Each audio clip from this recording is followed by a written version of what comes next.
శ్రీరామ జయం. హరి ఓం తత్సత్ శుభం భూయాత్. ఈ పదాలన్నీ కూడా ఎందుకొస్తాయంటే హరి ఓం తత్ శుభం భూయాత్, సత్యం, శాంతం, దయ ఇంకా ఎన్నో ఉంటాయి. అకాల మరణ, అదేంటి నివారణ, హూం ఫట్ స్వాహ అని ఇట్లాంటి కొన్ని కొన్ని పదాలు వాడుతూ ఉంటారు. వెనకటికి ఉండేవన్నీ పాడుతూ ఉంటారు. అయితే ఇన్ జనరల్‌గా నేను ఇంతకుముందు వీడియోస్‌లో కూడా చేశానంటే ఎడ్యుకేట్ చేస్తున్నాను. అంటే చాదవడ్లు ఉన్నాయని చెప్పి ఎవడో చెప్తే సరే దానికి తగ్గట్టు మీరేం నేర్చుకోవాలి, ఏం తెలుసుకోవాలని. ఎవడో దెయ్యం పట్టిందని, శోకాలు పట్టిందని ఇట్లాంటివి ఉంటే మీరేం తెలుసుకోవాలని, ఏం నేర్చుకోవాలని ఇట్లాంటి వీడియోస్ అన్ని చేశాను. ఇప్పుడు in general during the course of ఈ పాయింట్స్‌లోనే ఈ ఈ ఈ అంటే ఈ కంటెంట్‌లోనే ఇంకొక పాయింట్ అనేది చాలా రెగ్యులర్‌గా వచ్చే కాల్స్ ఒకటి. హాస్పిటల్‌లో ఉంటారు మనిషి. లేదా అతనికి అంతు చిక్కని ఒక వ్యాధి ఉంటుందో, లేకుంటే అతనికి ఎన్ని ట్రీట్‌మెంట్ అంటే ఎన్ని స్కాన్స్ అవి చేసినా కూడా అవి ఏమీ చేయలేం మనం. అంటే దాంట్లో ఏం తెలీదు గానీ ఏదో ఒకటి ఉంటుంది అతనికి. అకాల మరణం అనేది పిలుస్తూ ఉన్నట్టు కొంతమంది ఎన్నో ఉంటాయి. ఇంక చెప్పుకుంటూ వెళ్తే అకాల మరణం అనుకోండి. లేదంటే ఒక ఇబ్బందుల్లో అతని యొక్క ప్రాణం అనేది ఇబ్బందుల్లో ఉండడం అని అనుకోండి. ఇట్లాంటివి ఉన్నప్పుడు చాలామంది పాపం హాస్పిటల్స్‌లో ఉన్న ముఖ్యంగా వాళ్ళ తల్లులు, నేను తండ్రులు వయసులో ప్రేమ అనేది ఎక్కడ పోదు కదా! అయ్యా! ఇలా ఉన్నాడు. దానికి ఇలా అంటే వాళ్ళు గురువుగారు మాకు ఇంత చాలా ఇంపార్టెంట్. దానికి మహామృత్యుంజయ యంత్రాలని, ఆహ్, మంత్రమని, హోమాలని ఇలాంటివి ఉంటాయి. అవి చేస్తూ ఉంటారు. కానీ వాటికన్నా కూడా ఒక మంచి, మంచి పరిహారం ఇంకొకటి ఉంటుంది. అకాల మరణాలను హరించేటటువంటి ఒక మంత్రము, క్రియ ఉంటుంది. అదేంటో మనం తెలుసుకుందాం. ఇప్పుడు నేను చెప్పబోయే మంత్రం అది మీకు అర్థం కావడం కోసం నేను సింపుల్‌గా చెప్తున్నాను. ఈ మంత్రాన్ని మనం ఏ విధంగా ఉపాసన చేసుకోవాలి, ఏ విధంగా చదువుకోవాలి అవన్నీ కూడా నేను మీకు చెప్తాను చూడండి ఇప్పుడు. ఒక చేతిలో ఫస్ట్ ఆఫ్ ఆల్ మీరు ఒక ఇసుకను తీసుకోండి.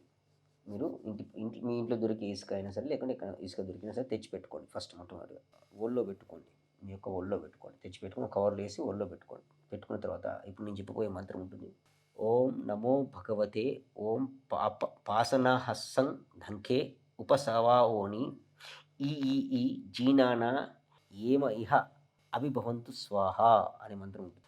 ఇది నేను వీలైతే మీకు నేను కామెంట్ సెక్షన్స్‌లో పెడతాను ఈ మంత్రాన్ని. ఓం నమో భగవతే ఓం పాపనాహస్స థంకే ఉపసవాఓని ఈఈఓ జీనాన ఏమ ఇహ అభిభవంతు స్వాహ అనే మంత్రం ఉంటుంది. ఈ మంత్రాన్ని మనం 1, 1, 0, 8 సార్లు చదవాలి. ఎన్నిసార్లు? 1, 1, 0, 8 సార్లు ఈ యొక్క మంత్రాన్ని మనం ప్రశాంతంగా ఇప్పుడు నేను చెప్పాను కానీ టేక్ డీప్ బ్రీత్ ఆ మంత్రాన్ని చదవాలి. ఇప్పుడు మీరు చదువుతుంటే నేను ఒకటి నేను గమనించాలి. ఈ ఈ ఈ ఈ ఈ ఓ జీ నాన్న అన్నప్పుడు నా యొక్క పెదాలు ఇలా అయ్యాయి కదా! అప్పుడు చదివేటప్పుడు చూడండి. ఆ విధంగా. ఓకే. ఆ గాలి పీల్చుకొని ఆ వదిలే క్రమంలో ఈ యొక్క మంత్రాన్ని 1, 1, 0, 8 సార్లు మనం ఉపాసన చేసుకోండి. చేసుకున్న తర్వాత ఇంతకుముందు మీ చేతిలో ఇసుక ఉంది కదా! మళ్ళీ దాన్ని ఏం చేయండి? చేతిలో పట్టుకొని ఉపాసన అయిపోయిన తర్వాత మళ్ళీ దాన్ని చేతిలో పట్టుకొని 108 సార్లు మళ్ళీ ఈ యొక్క మంత్రాన్ని చేతిలో పట్టుకొని, ఆ యొక్క ఇసుకని చేతిలో పట్టుకొని, అదే ఆ కవర్‌తోనైనా సరే, లేకుంటే ఆ కవర్ చేయి పెట్టి దాంట్లో ఓకే. పెట్టుకొని మళ్ళీ ఒక 108 సార్లు చదువుకోండి. చదువుకొని మీరు ఏదైతే నివసిస్తున్నారో ఇల్లు, ఇప్పుడు ఆ కాలముత్యాలను ఇంట్లో ఉండే లేదంటే హాస్పిటల్‌లో ఉన్న వ్యక్తికైనా సరే, నేను చెప్తాను తర్వాత మీకు అర్థమయ్యేలాగా. అది ఇల్లు మొత్తం చదువుకోండి. ఇల్లు చుట్టుముట్టు ఇల్లు మొత్తం చదువుకోండి. కొద్దిగా కొద్దిగా ఓకే. చదువుకోండి. తర్వాత ఈ యొక్క మంత్రాన్ని ఒక కొంచెం కుంకుమ పువ్వు తీసుకొని దాన్ని కొంచెం రసం చేయండి. కొంచెం లైట్‌గా వాటర్ ఏసి రసం తీసుకొని దాన్ని ఒక దళసరి కాగితం పైన ఈ నమో భగవతే ఉంది కదా! పాసన సదంఖే ఉప సవాఓని ఈ ఈ ఓ జీనాన ఏమహ్య అభిభవంతు స్వాహ అనే మంత్రాన్ని ఆ దళసరి కాగితం పైన రాసి ఇంట్లో మీకు స్తంభం ఉంటే స్తంభానికి లేకుంటే ఇప్పుడు ఆధునిక ఇళ్ళల్లో స్తంభాలనేవి లేవు కాబట్టి ఎక్కడన్నా పిల్లర్ ఉంటుంది. పిల్లర్ అంటే తెలుసు మీకు. ఆ యొక్క పిల్లర్ సైడ్ ఎక్కడన్నా పైన దాన్ని కట్టేసేయండి. ఓకేనండి. ఓకే. ఇది ఎవరు చేయొచ్చు మరి హాస్పిటల్‌లో వేరే ఉన్నారు పేషెంట్ లేకుంటే ఎవరో ప్రయోగాలు చేస్తే అతనికి ఎప్పుడు ఏమైతే తెలియని పరిస్థితిలో ఉన్నారు. అకాల మరణం రావచ్చని ఒక ఆలోచన అయితే అతను ఎలాగూ చేయలేరు. కాబట్టి ఇది ముఖ్యంగా తల్లి చేస్తే మంచిది.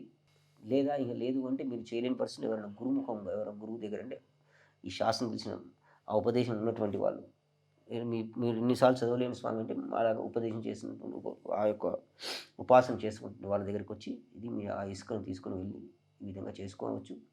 అంత దూరం నుంచి రాని యెడల మీరు ఇప్పుడు మాలాంటి గురువులంటే ఈ ఛానల్ ద్వారా సంప్రదించి మీ యొక్క గోత్రనామాలు, ఇంటి పేరు, ఆ యొక్క వ్యక్తి ఫోటో ఇట్లాంటివి కొన్ని ఉంటాయండి.